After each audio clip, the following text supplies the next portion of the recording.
झांसी से अजय झा की report. Jhansi DM और प्रशासन ने प्रवासी मजदूरों की महिलाओं को सैनिटरी नैपकिन बंटवाए।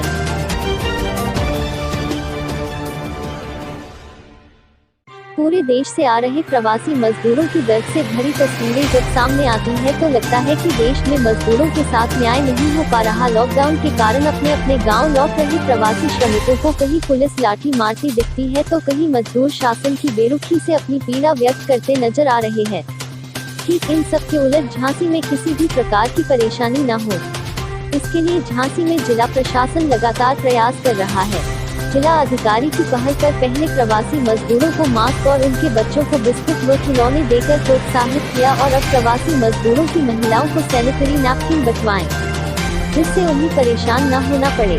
कोरोना वायरस का खतरा लगातार बढ़ता जा रहा है।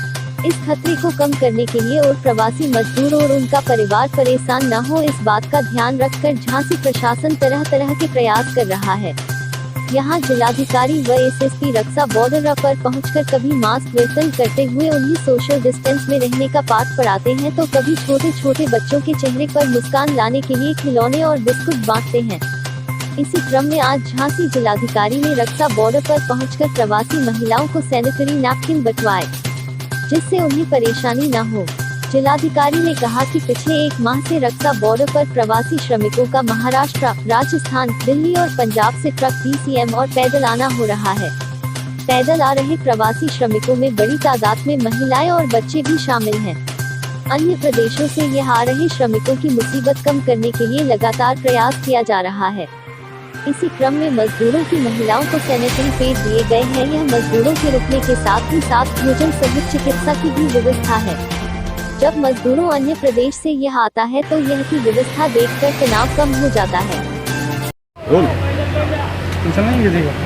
यही प्रॉब्लम है जी, किस तरीके का किया गया है, क्या बांटे गए हैं प्रवासी को? जैसे विगत एक महीने से रक्षा बॉर्डर पे प्रवासी श्रमिकों का आगमन हो रहा है और प्रवासी श्रमिकों का आगमन पैदल के माध्यम से भी हो रहा है। जो महाराष्ट्र के बॉर्डर से लेके झांसी बॉर्डर तक मध्य प्रदेश वाले छोड़ दे रहे हैं और उत्तर प्रदेश के बॉर्डर से लेके एमपी यूपी बॉर्डर से लेके उत्तर प्रदेश के जो गंतव्य स्थान तक यूपीएसआरटीसी और भारत रेल सेवा, ये सब चीज़ हर तरीके से इन श्रमिकों को अपने जगह पर छोड़ने की व्यवस्था की। इस बीच में इन लोगों की खान पान की व्यवस्था भी देखा था, इन लोगों की रहने की व्यवस्था भी देखा था, इन लोगों की स्वास्थ्य सुविधा के संबंध में भी जो भी काम होना है वो भी देख रहे थे और साथ में इनकी बसेस की व्यवस्था भी हुई, इनकी ट्रेन की व्यवस्था भी हुई। इस बीच में बच्चों के मुंह पे, चेहरे पे मुस्कुराहट देने के लिए खिलौना भी बांटे थे। आज एक और विशेष प्रयोग हम लोग कर रहे हैं कि इन श्रमिकों की सैनिटेशन हैबिट्स में मुख्य रूप से जो महिलाओं की मेंस्ट्रुअल पैड्स की व्यवस्था हम लोग यहाँ से बांटना शुरू करते हैं। ये एक सीख है, क्योंकि आज ट्रेन का समय भी थोड़ा लेट हो रहा है। इन सब लोगों को यहाँ पे ही हमारे बॉर्डर पे व्यवस्थित करके ये सारी चीज़ करने की काम भी हम लोग शुरू किया था और हम आशा करते हैं कि लोग इस सैनिटेशन हैबिट्स को भी आगे बढ़ाते रहना चाहिए। जितना हम लोग मास्क के ऊपर ध्यान दे रहे हैं, जितना सोशल डिस्टेंसिंग के ऊपर ध्यान दे रहे हैं, वैसे ही हम लोगों को सैनिटेशन हैबिट्स पे भी ध्यान देना पड़ेगा। मुख्य रूप से मेंस्ट्रुअल हाइजीन पे ध्यान देना पड़ेगा। टोटल कितनी संख्या में बांटा?